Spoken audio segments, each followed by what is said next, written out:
Jumping into the FOMC a day early, we'll talk about what my predictions are, maybe how the market could respond, and also take a look at the implications around crypto, but more importantly, how Bitcoin could be actually moving away from the traditional markets and becoming digital gold. We'll dive into all this good stuff today. My name is Paul Barron. Welcome back into Tech Path. I want to thank our sponsors today. That is iTrust Capital. If you're looking at doing long-term holding of Bitcoin or other digital assets, including things like gold and silver, you can do that all in one platform. It's very simple. No fees to you guys. That's the cool part. The only fees that you pay is when you make a trade. It's self-directed. It's a pretty good platform. If you guys are looking at launching an IRA or putting something into planning for your children or something of that nature long-term, take a look at iTrust Capital. Make sure and use our link down below. You're going to get a $100 funding reward once you open your account and get going on that. It does help the channel out, so drop it in down there. All right, so let's talk about a few things here. What's happening on the week? What's going on with the FOMC? A lot of people are speculating around this. We'll get into some of that today around what my expectations are, maybe even to a certain extent what some of the unique sentiment is. And I want to talk a little bit about what that means on Bitcoin and Ethereum. And you probably are noticing Ethereum is doing a little bit of a move right now over 1,800. The Kobayashi letter comes in and says worst part of inflation is still at 6%. And you know, I know everybody doesn't like my doom period. Listen, I've run businesses for 25 years. I've been through really bad times in businesses. I've been in situations through one of these massive corrections, including these financial catastrophes that happened with banks in 2008. So I've been around in these scenarios and seen all of this in the essence. Doesn't mean I'm right, but at least I see what those markers are. And I'm still concerned that we are in for a higher inflation number and a possible double dip, which I do not like. Housing market affordability is still record lows. Americans now have more debt than ever. This is concerning. I was just looking at a car dealership guy on Twitter last night. He and I were kind of going back and forth on topics around what American debt looks like. And that's a big problem because a lot of these subprime lenders that are out there in the space right now are upside down. What that simply means is the cars that they're lending on are worth less than the loan payoff is. If people default, the lender is upside down. That's a big problem because it can put a lot of pressure on an over-leveraged book, you know, that has a lot of those car loans. And I won't mention the banks that are out there doing it, but there's a bunch of very recognized banks that have been doing these subprime loans along with overexposure. So that is a concern when you have Americans at more debt than ever. Fed's decision to outlook on Wednesday is incredibly important. Obviously, we know why. There's a lot to it because tomorrow, which by the way, we're going to be doing a full live stream on that. So check in at 2 o'clock. We'll probably start around 2, I think. Is that what it's set for, I think, guys? 2? Yeah. So we'll kick off the live stream. We'll do the live stream of Chair Powell. His comments to the reporters typically is a very critical statement because it gets into how he's thinking and possibly how things could be moving forward. Obviously, we'll know what the rate hike, if there is a rate hike, is, and we'll also probably have some of the data that has been analyzed by the Fed. So stick around for that. If you're not part of the channel, make sure and subscribe right now. And also, while you're at it, just take a little bit of time right now and hit that like button. It does help, and it also helps with discovery. So if you are thinking there's a lot of people out there like you, friends, neighbors, you don't want to mention that you're into crypto, maybe you just want to kind of keep it to yourself, but the other advantage is they can go explore it on YouTube and at least start to understand by understanding where the discovery mechanisms work. So that's how like buttons work. Let's talk a little bit about what the estimates are. This was a tweet on what the FOMC rate hike estimates would be. Nomura came in at a 25 basis point rate cut. That's an expectation of a rate cut of 25 basis points. Barclays comes in at 0. Then you've got Credit Suisse and Goldman Sachs also at 0. And then pretty much everybody else setting at 25 basis points. So if you want to follow the crowd, you could go the 25 basis points. Powell is still understanding he's trying to save the inflationary scenario. I think that is pretty much off the table right now with the condition of the financial system. I still feel that I'm leaning into the 0 basis points with a little bit more upside to the 25, only because of Powell's conviction to try to get inflation in order. I don't necessarily think this is a bad thing in the essence of if he sees a 25 and he struggles to do it in the way that I think that we'll see that through the discussion that he has with the reporters afterwards, because that will give us a lot of indication. So I'm still, 50-50, but I'm leaning more toward a 0 or a no move. And here's my strategy on my thinking on this. If he doesn't make a move, he still has May to come back in, and early May is the next FOMC meeting. And there's a lot more data that can come in where they can either resume and or they can pause. And I think this is a scenario. Right now, it could be a knee-jerk reaction. That's why I think the 25 kind of is at least in the cards with a lot of these guys, including BMO, Citi, Bloomberg, JP Morgan, et cetera. Even Morgan Stanley, which usually they're never right. But the point being is that it at least gives him an out if he were to go to a pause and then adjust according to what's happening within the markets at that time. Be an interesting thing. If either one of those things come in, the 25 or a flat, I don't think we see anything above the 25. I still believe that we may see a little bit of an adjustment on Bitcoin. Now, this could be a positive based on the scenario that he paints in. But more importantly, I don't necessarily think Bitcoin and Ethereum are moving because of what's happening with the Fed. Sure, the Fed will be a catalyst, possibly, but I think this is all about other aspects of how the financial market is moving. I want to play a clip here from CNBC on what they think the Fed will do, and let's listen to what they had to say. Expectations chart. 72% say there's going to be a hike, which is pretty much in line with how the market is priced. Interesting, because our survey was from the end of last week. But only 52% say the Fed should hike. So some percentage think the Fed ought to hold its powder right here. And the peak rate remains pretty high, actually higher than it was at 5.20 for June. But then 86% say the Fed either cuts or pauses at the next meeting in July. So, okay, here's the thing. We asked, what's the more important driver of Fed policy? Protecting financial stability and the health of the banking system or reducing inflation? 52% say it's financial stability rather than inflation.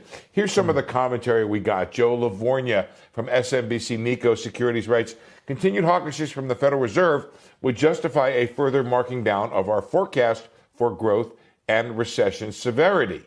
And then we have Mark Vittner of Piedmont Crescent Capital. He says the Fed's earlier missteps on inflation and its abrupt correction this past year laid the foundation for the crisis we face today. The Fed should not compound its earlier mistake by giving in too early in the inflation fight. What about the outlook for recession? 55%. It's up from the prior survey at 51. 57% say it's going to be a mild recession. And then interestingly, September 2023 is the average start date. That's a quarter later than the last survey. That's because we've had this strong growth in the first quarter, and the average length of the recession seems being 8 months. The Fed. All right, so a little bit of that is in alignment with what we've been talking about here on the channel. Again, mid-year was kind of my anticipation of where we'd start to see those early signatures of where a recession could come into play. And the fact that a lot of people still believe, and I'll flash back to that chart there, is a 55% chance of recession, the 57 believing it will be mild. That'll be I think the big situation that really plays out into how crypto is done. The difference is that we're dealing with a situation right now where the financial health of our banking system is at risk. We have broke something. That's the difference between this Fed meeting and any other that has occurred since they started raising rates.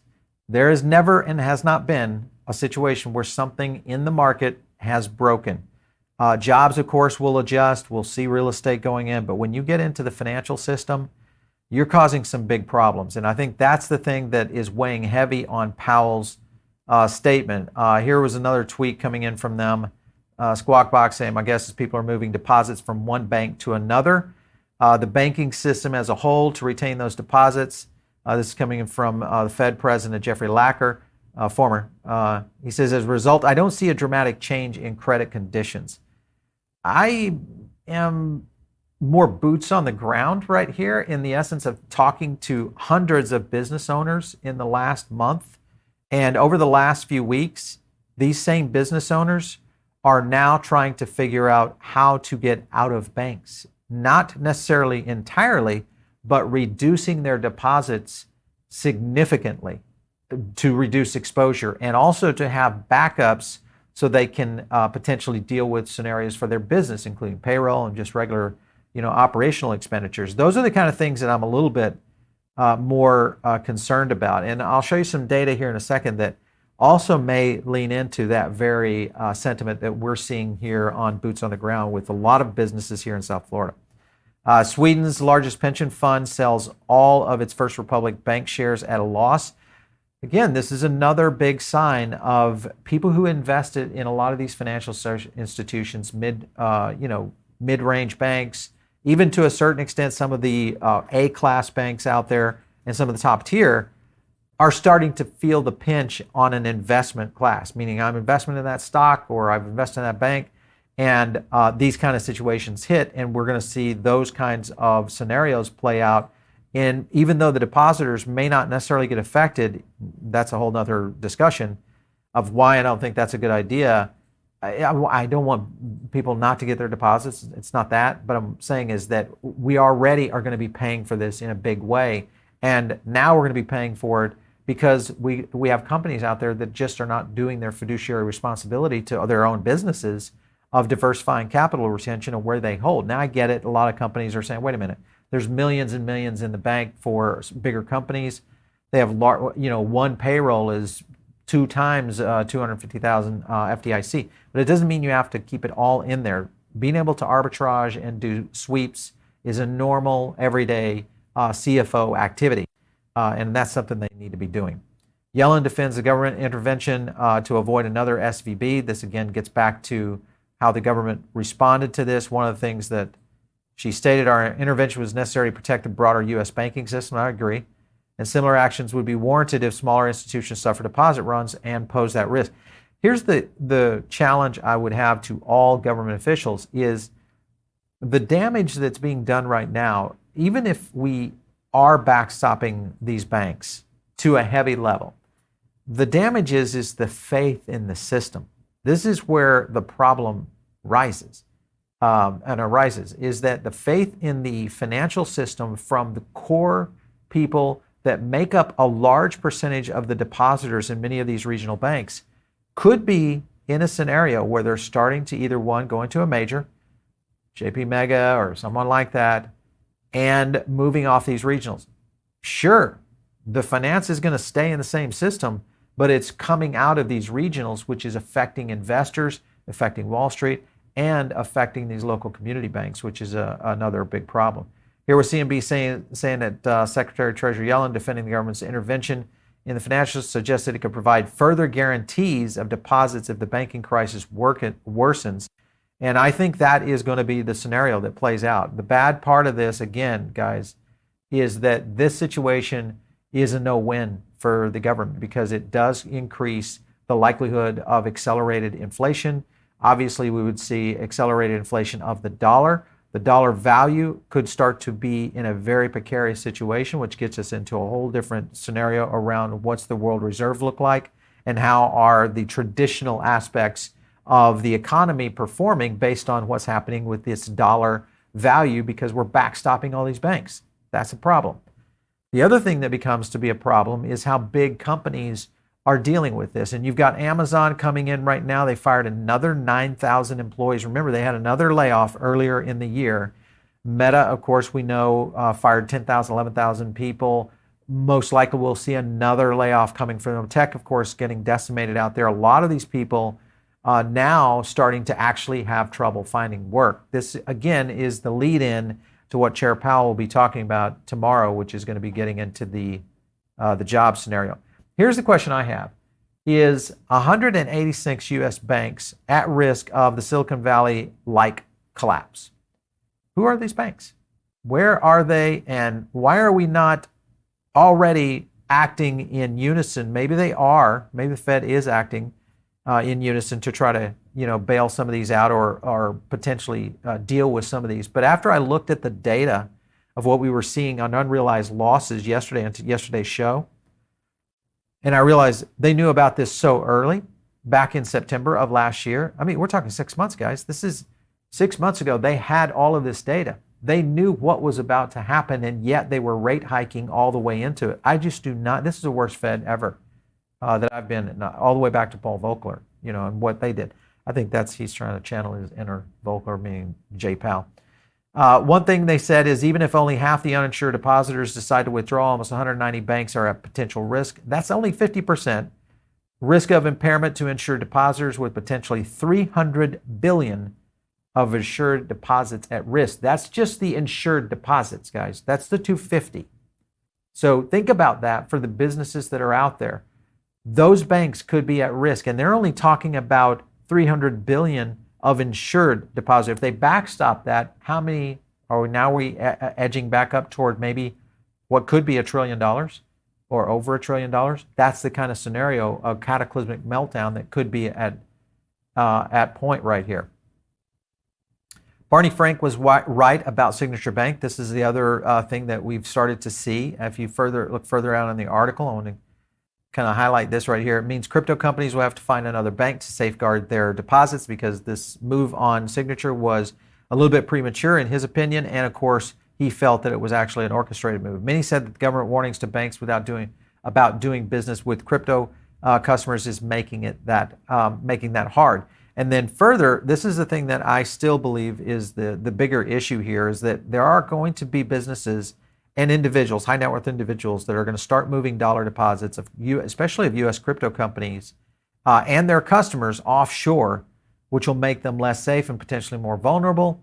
But it also is going to push more regulators to undermining this entire situation and what they see as their crackdown of the banks that are tied into these crypto companies. So FDIC says it estimates the cost of failure of Signature somewhere around $2.5 billion. If Flagster had assumed crypto deposits, then there would be no need for insurance fund to guarantee them. As usual, the regulators shoot first and then make others pay later. That's going to be the case, I think, here. And again, this gets back into high net worth individuals, companies. That's where the bulk of these assets lie, especially in the deposit accounts. They're not necessarily in all of the individual deposit accounts. Here was an interesting statement right here from Metal Lawman. We've had him on the show before. Fidelity website says its crypto trading services for Bitcoin and ETH are available to customers in New York. That's news because Fidelity apparently does not agree with the New York AG's claim that ETH is a security. So that's another factor. We just did, by the way, we're going to do, I don't think it's dropped yet, but we're getting ready to drop a video on Fidelity and their entire ecosystem of the brokerage account and the connection to the crypto account. We set up an account for you guys so we could test it in its full entirety. We bought some Bitcoin on it, looked at how Ethereum is done. It's got a great amount of education. There's some good things in it. You want to watch that video. We're going to drop it later today for you guys. All right, $100 billion leaving 5 of the largest U.S. banks market cap in 2023. This obviously Bitcoin adding $200 billion to it. And of course, this is just on the investment trail of what we saw, but that kind of shows you real quickly 23 market cap change on assets, Bitcoin versus banks. Money coming in to Bitcoin, guys, money coming in. And investors starting to look at some of these banks as, maybe this is not necessarily the best place to be looking at this, even though I do think Mr. Buffett, Gordon Buffett, is going to be that's a joke, is going to be out there looking for some deals, most likely. Remember Gordon Gekko, Blue Star Airlines? Remember that? I don't know if you guys watch Wall Street or something. Yeah, Blue Star. That was Bud Fox's deal, and then he got hung out for that. See, so that's how all these things happen right there. It's the real scenarios. All right, so a couple things that they noted here. Bitcoin thrives as banking crisis, of course, is in a little bit of trouble. I think we're going to continue to see Bitcoin is likely considered to some investors as a hedge against systemic risk. That is a sentence for me because I am in that court. I'm a business owner. I've been in business for many years, have seen these kinds of systemic risks occur before, saw bank accounts crater in 2008 and 2009, saw us in a position where we had to lay off 25% of our staff I saw some bad things happen in those eras, and that was not even compared to what we just did with just Silicon Valley. So think about that, guys, because it's all about systemic risk. It's all about hedge. It's all about diversification. Don't get your situation in one place. It's the old adage, don't keep your eggs in one basket. Simple as that. All right, let's jump over to Ethereum, also having a little bit more room to run here. This, of course, coming in from Sentiment, I think they see the same thing. They're using us as a cheat sheet, I think. They talk a little bit here about the price jumping over 1,800 since August 18th. That was last year. Network hasn't appeared to heat up and create notable transaction barriers due to these high demand issues. The good sign is that ETH has a door now open to 2,000 plus. We'll take a look at ETH a little bit here at the end.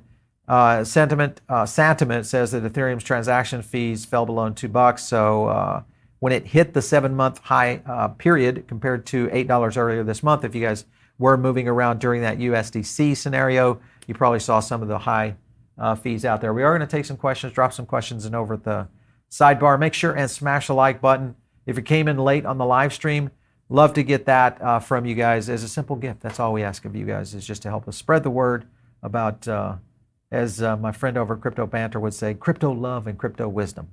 All right, Ethereum supply falls by 70,000. This only increases the validation of Ethereum as a major asset class for the fact that it is a true proof of stake model that is going to continue to be a deflationary model that I think will be one that we'll continue to see be benefiting the Ethereum ecosystem. So I'm very happy about that. This is some stuff that's happening over in Texas, which I think is another legislative support mechanism, because I think now we're starting to see this here in Florida.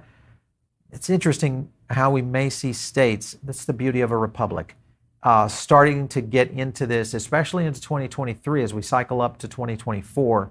A lot of things are going to start moving here. But the 88th legislature of the state of Texas says, hey, we're going to protect individuals who code or develop on Bitcoin networks. So in other words, you're not going to be in trouble for anything that gets in a scenario. Individuals who mine Bitcoin in Texas will never be inhibited.